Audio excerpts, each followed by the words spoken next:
আরব আমিরাতে গেলাম, সংযুক্ত আরব আমিরাত।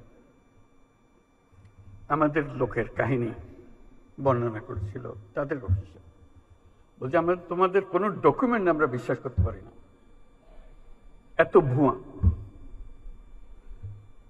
কাজের লোক হয়তো সে, কিন্তু সে সার্টিফিকেট নিয়ে এসছে মেডিকেল ডক্টরের সার্টিফিকেট। জলজন্ত আমরা দেখতেছি ডাক্তার হইতেই পারে না, দেখা যাচ্ছে ডাক্তার না সে, কিন্তু সার্টিফিকেট নিয়ে এসছে ডাক্তারের সার্টিফিকেট। ওই ডাক্তারের সার্টিফিকেট নিয়ে চাকরি নিয়ে এখানে এসছে। আমরা কতটা বাছাই করবো? আমরা লজ্জায় মাথা হেঁট হয়ে যায় যে আমরা এটা কিছুই করতে পারতেছি না। আমরা চাকরি চাই, কিন্তু পরিষ্কারভাবে চাই। এরকম ভুয়া একজন যে চাকরি দিচ্ছে তাকে আমি নিজেকে ডাক্তার বলে পরিচয় দিয়ে গেলাম, আসলে শেষ পর্যন্ত গিয়ে চাকরি দিব কোথাও, শুধু এখানে পার হওয়ার জন্য ডাক্তারের সার্টিফিকেট তার দরকার হয়েছে। এবং আমরা কেউ না কেউ তাকে এই সার্টিফিকেট দিচ্ছি, নিশ্চয়ই অর্থের বিনিময়ে দিচ্ছি। এবং এখানে বহু আছে, সেটা এজেন্ট আছে, সেই জোগাড় করে দেয়, শুধু একটা এজেন্ট না, এরকম বহু এজেন্ট আছে।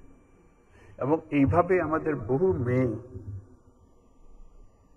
মধ্যপ্রাচ্যে হারিয়ে যাচ্ছে, নিয়ে গেছে, কিসের মধ্যে ফেলে দিয়ে আসছে কেউ জানে না। হিউম্যান ট্রাফিকিং এর কি বিষয়, বিভৎস বিষয়। এবং মেয়েদের জন্য আমাদের মেয়েরা যাচ্ছে, তার কি অবস্থায় ফিরে আসছে, যদি সশরীরে ফিরে আসতে পারে, কত লাশ কোথায় চলে যাচ্ছে সেটারও কোনো হিসাব নেই।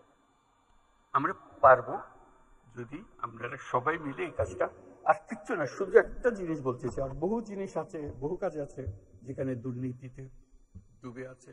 আমরা শুধু একটা জিনিস, অন্যগুলো চেষ্টা করব, কিন্তু হয়তো পরিষ্কারভাবে ধরতে পারবে না কোথায় কি হচ্ছে, কিন্তু এটাতে আমরা পারবো।